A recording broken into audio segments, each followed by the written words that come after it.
looking for your brother, running for you, sister, rising up to fight another day. The challenger stands in the way. Though the road is long, our faith will keep us strong against the wind is flame. So Tom, what motivates you to wake up every morning and keep going? Life to live. It's precious to me now. I've accepted the fact that one day I may die, but I'm going to take each day and live it like it's my last day, and cannot do the things that I want to do. But you know what? The simple things in life mean more to me now than the material things in the past that meant a lot to me. And that simple day of waking up and getting through that day and shooting for the next day and the next day and beyond means a lot to me. That's my goals right now. The way my life has changed and the way I look at it. What's some advice you'd like to give to others who are encountering the same situation that you're in? Don't give up. Communicate well with your doctors. In a case like cancer, if you're doing chemotherapy, he's giving you a drug that's going to attack this cancer, but it also does things to your body. And you need to let him know what you're feeling, what are the side effects, what things that he don't know unless you tell him. Don't go in there and say, I'm feeling good, I'm ready to go again. No, and deep down inside, I was that guy that said, well, yeah, let's do it again, I'm ready to go. And it was just slowly just tearing at me and eating away at me, and then I just said, time out, wait a minute, this is happening, what is that? That's neuropathy. As it relates to the chemotherapy, it hurts your legs, it gives you numbness and tingling sensations, dull headaches, all these side effects. You need to communicate well with your doctor. You need to let him for you, you need to believe in that doctor. Believing in him and having the faith in him, putting your life, this is the guy that knows what he's doing, in his hands, and he's going to look out for you. And my doctor has done that. How do you stay strong each day?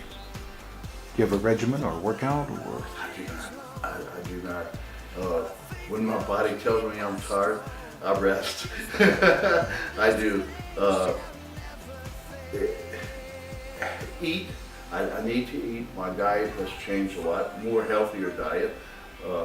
But before, when doing the chemo, when got me really sick, no appetite whatsoever.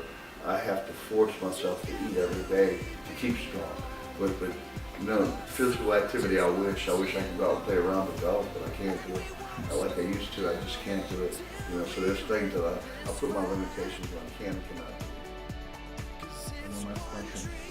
What message would you like to share with others? Be strong. Stay close to your family. Love them and have faith. Faith and your belief has gotten me strong. And if anything, it's going to help me. It's going to help me survive this and pull through this. I really believe I've accepted the fact that one day I may die of pancreatic cancer. Other people don't know when they're going to die, but they're going to die one day. I've accepted that fact and realized that it's okay. I accepted the fact that I'm going to die. There is an afterlife. I believe in that afterlife. And I'm going to move on to a better life. That's my path. So I'm going to take each day that God has chosen this path for me, and I'm going to take this path wherever it may lead me, forever how long it may lead me. And I'm going to take it to the end till he says, okay, you've done what I've asked you to do in this earth. I think right now, me being alive after a year has given me that strength to tell people. And when I tell people, when people come into the chemo lounge, we call it, that I can tell when they're afraid, from teenagers up to 75, 80-year-old people. And I can see where they're intimidated. While Sheriff's talking, what are you here for? And I mean, they're like, oh, I got this, I got that. And I'm like, well, I have stage 4 pancreatic cancer. And they look at me and say, well, that's the bad one. I'm like, yeah, it sure is. And I'm positive in my message to them that, hey, get through this. Be positive in your life and take it a day at a time and fight it. Fight it as strong as you can. And I'm seeing people, new faces come in, and I see people that go out that, hey, they've got 4 months of chemo, they're done. I've been doing chemo for a year. I don't know anybody who has done chemo that long and has either get me off this or die from the chemo or die from the cancer spreading. I just fight. I just fight every day. What will you say to your daughter and to your granddaughter? We have been very open this last year with my granddaughter, who's 10. Told her, like the other day, I said, guess what, Grandpa's made a year that the doctor has said I would not be living past 90 days. In that first one, we told her I was diagnosed with cancer. She was very timid and shy, and I felt that. And I thought, I don't want that. I want her to give me that love and embrace me. And my daughter sat down and said, don't be afraid. Grandpa's not hurting, per se. He's not fragile.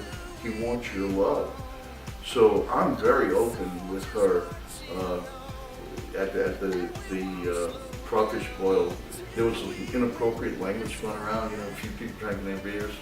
So later on that afternoon, back at my daughter's house, I called her and said, let me ask you something. I said, there was some inappropriate language going on around, people drinking beers and things. She says, yeah, no, I try to shut that off. So we try to be pretty direct with her and tell her what's right, what's wrong. And she knows that one day, and I'm a favorite, that's going to be tough. She knows one day she's going to have to face the fact that, I may be moving on to another place. I bought this book, Heaven is for Real. It talks about this little kid that went through a tragic accident and had a life-removing experience from his body. And there was a child's virgin. And it goes to about like, heaven is for real. He's seen God, he's seen Mary, he's seen the angels, he's seen his grandpa there, who he never seen before. He wasn't born yet. And described his grandpa to his mom and dad. And reading this book makes you believe that there is another life. And my daughter, and my granddaughter, I should say, knows this. So when I die, I'm going to a better place. And so it's not, I'm leaving Earth, I'm leaving her. Naturally, it's going to be a sad loss, but you know what? I'm moving on. I'm moving on to that path, and I'll see them again. And I go on each day.